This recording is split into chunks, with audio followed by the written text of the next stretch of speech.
Hi, this is More Movie Therapy with Marcy Casterline. And I decided to do a modern movie for a change. And I'm very taken by the idea of doing the new Star is Born, A Star is Born that was directed by Bradley Cooper and starred Lady Gaga.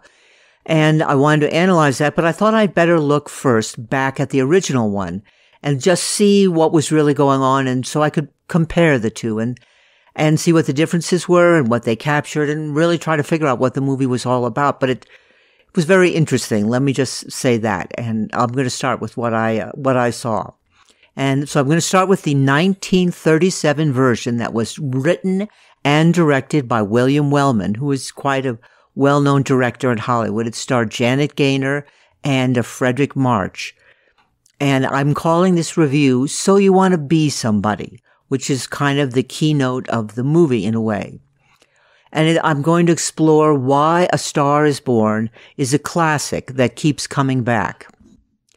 I'm going to interpret the original Star is Born first because it is the basis for all the subsequent versions, and it will show all the vital original features of the story that both the original 1937 movie and the other versions and the 2018 version, written and directed by Bradley Cooper, starring Bradley Cooper and Lady Gaga, have in common. And I will interpret the Cooper version next. That will be my next video. The movie A Star is Born at first glance appears to be just another case of Hollywood narcissism and self-adulation. And honestly, that's what I thought until I watched it again. But the reason it was so popular then and remains a classic is that it is much more than that. In A Star is Born, Hollywood is chosen as the setting because nowhere else can the destructive power of public adulation and vanity be so clearly dramatized. It was also likely chosen because the writer and director, who had been in Hollywood from the silent movie days and had worked his way up from the bottom, had seen it all. He'd seen them come and he'd seen them go. And he had not only learned a lot about the movie business, he'd learned a lot about his fellow man.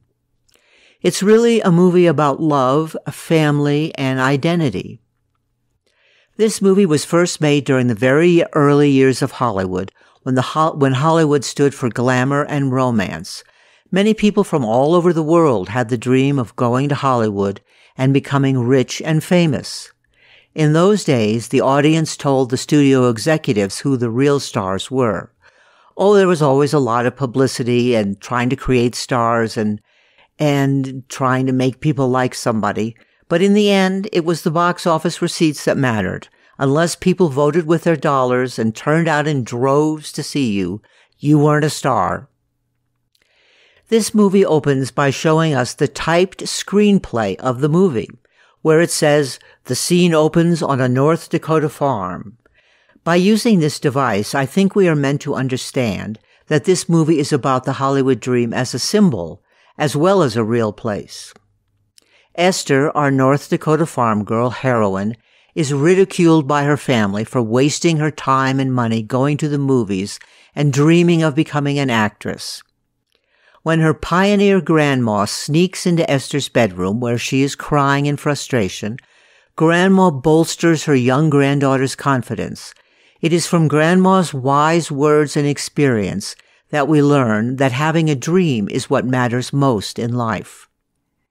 Grandma tells Esther that everyone who has ever done anything has been laughed at. Esther says she wants to be somebody. Grandma recounts how she and her husband dreamed of a new life in a new land, too, when they were young and came west, crossing the wilderness in a prairie schooner, surviving as they burned in summer and froze in winter, wasn't easy, she says. Grandma tells her, for every dream you make come true, you'll pay the price in heartbreak. Keep right on. There will always be a wilderness to be conquered. Go right out and break your heart. Here's your prairie schooner. And with that, Grandma gives Esther the train fare to Hollywood. This very same wise advice is echoed by Oliver Niles, the big producer in Hollywood, who eventually signs Esther to work at his studio when his big star, Norman Maine, insists. Norman Maine is described as a star whose work is beginning to interfere with his drinking. Since Dorothy Parker is one of the credited screenwriters, I'm sure no one but this celebrated member of the Algonquin crowd could craft so deadly a quip. Mayne has been a big star and the recipient of the star treatment by the public in Hollywood for too long. He's worn out his welcome. That he never takes the public's adulation seriously and pulls all sorts of pranks to show his disdain may have once charmed his public, but no more. And the pranks he does now are just foolish and destructive things he does because no one dares to tell him no. He's indulging in the kind of attention-seeking nonsense that no self-respecting person does. And he depends on the studio publicity department to bail him out, often literally. And worse, his stupid tricks make it all too obvious that he has total contempt for his audience, his work, and for himself. He has destroyed his popularity and is a confirmed cynic and a drunk. When Esther gets a chance to waitress at a big Hollywood party, she tries to get noticed by imitating Greta Garbo and Mae West, but it is while she's drying dishes in the kitchen as the sweet, innocent Esther from North Dakota that Norman Mayne notices her and falls hard for her. He gets her a big break as his co-star because he is enchanted by her honesty and sincerity. Even realist producer Oliver Niles sees it. He says, "You're a little mild, but tastes change. You look natural. I think the public will like you." And they do. In fact, they go wild for her because tastes do change. People get fed up with the weary cynics like Norman Mayne. Now the innocent charm of Esther eclipses the worldly sophisticates. That the heroine of A Star is Born is an innocent waif of a young woman is very important to the story. Presumably, the worldly wise hero has already exhausted himself dating sophisticated women who are not interested in him as a person. All the heroines of A Star is Born truly do care about their troubled hero. Norman and Esther, whose professional name is now Vicki Lester, get married and he manages to quit drinking for a while. But it's too late for him. If he isn't a star, he's nobody in his mind. And so he goes back to drinking to fill the empty void. He has no grandmother in North Dakota who loves him, believes in him, and is proud of him. All he ever had was the public adulation and stardom. And this is why the movie is set in Hollywood, because the whims and fecklessness of public admiration can be dramatized so devastatingly in this setting. A Star is Born shows how, without our family's support and understanding, we cannot become somebody. We will find it very hard to be a person who is strong enough to withstand the changing storms of life. Norman Mayne eventually kills himself in an accident in order to save his wife from giving up her career to try to save him. He cannot experience love because he never really was somebody, just a movie star who captured the public attention for a short time. We all face this kind of thing in life one way or another.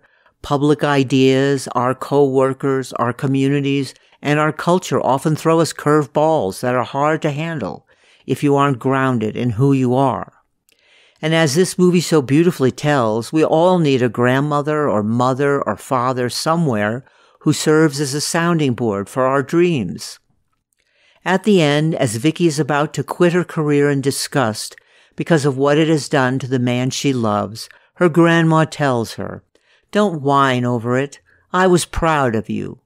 Tragedy is a test of courage. Think of how much you meant to him. He wouldn't be happy if he broke the spirit of the girl he loved."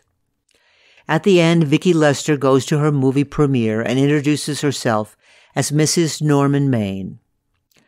But I think what William Wellman was telling us from his experiences in the rough and tumble world of early Hollywood was that if you want to survive in this world, you can't fake it, and you have to know who you are and have the courage to be that person, regardless of the public or the powers that be. I have to admit this movie got me thinking and feeling a little guilty about being so angry at my late husband for his lies and cheating. In some ways, cheating shows the same self-contempt as alcoholism, which was also a problem Tom had at the end.